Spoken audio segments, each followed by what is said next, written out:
So a couple of different things. I'm going to ask them all at the same time. But you talked about building trust and authenticity.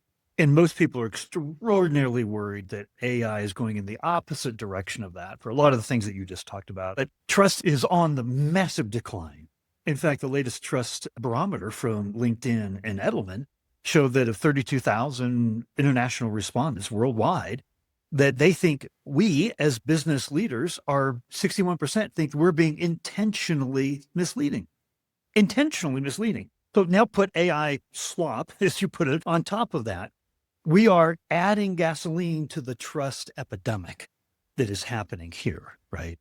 So one of the things that you had said in our earlier conversation was that we need to use AI, and you said here, smarter, for more insight, more foresight into what we're doing, and not look at it as just an efficiency tool, right? And better automation. Absolutely, done the right way, we can do that. But you have a specific point of view on how do we get insight and foresight? Because like if you were to go to ChatGPT today and just type in what are the top 5 reasons why businesses aren't using ChatGPT correctly, one of those things that comes up is a lack of the right data. In other words, garbage in, garbage out, right? No insights in, no foresight out. We got to train our AI models beyond just the standard, right? What they kind of know in the market, which everybody in the market knows. And you and I started talking about the voice of the customer as a really integral part of this. And that's where I think the story changes from dire, oh no, what are we going to do, to, wow, there is a path, there is a solution.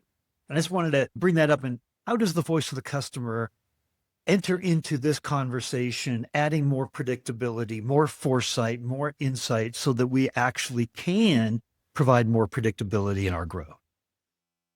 Yeah, I think for me, AI reminds me, at least where we are now, nobody trusts it, nobody believes it. It's wrong as often as it's right. It can hallucinate. Sometimes it's like, oh, it's good enough. But when it's wrong and it's really wrong, like if you get an email talking, hey, Steve, I'm going to reach out to you because I saw you were doing something with, the NFL teams. And you're like, I have nothing to do with NFL. Like, it's so wrong. And so then you're just like, oh, I mistrust it. Like, to me, it reminds me of Wikipedia. When Wikipedia first came out, it was the wisdom of the crowd. Well, then very quickly, everybody realized it's actually not everyone should have an opinion on, an online encyclopedia. And suddenly you saw, colleges and schools were saying you cannot cite Wikipedia as a source because it is unreliable. Because, who am I to go have an opinion or, make a correction around, dinosaurs, for example? Like my son who wants to be a paleontologist would be horrified at the idea that, I would have an opinion.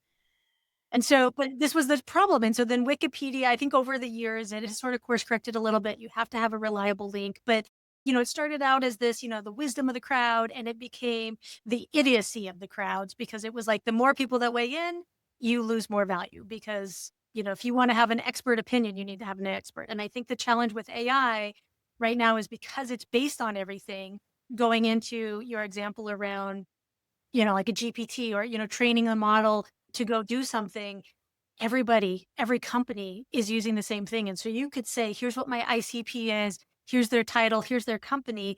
And suddenly it's telling you, well, here's the content you could produce. But spoiler alert, it's telling every of one of your competitors the exact same thing. And suddenly everyone sounds the same and there's no differentiation because what it's missing, just like Wikipedia was missing the expert's opinion, not opinion, the expert's fact of this is where it is. I'm going to cite the Encyclopedia Britannica.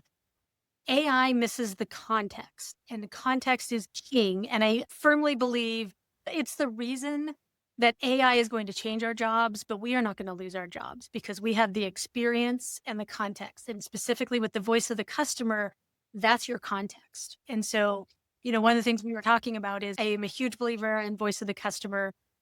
I think right now the challenge with a lot of companies is every department is talking to the customer, but they have a different lens. So, our head of product will be talking to customers. She's asking questions about, how are they using the product? What are they looking at down the road? In a very specific lens.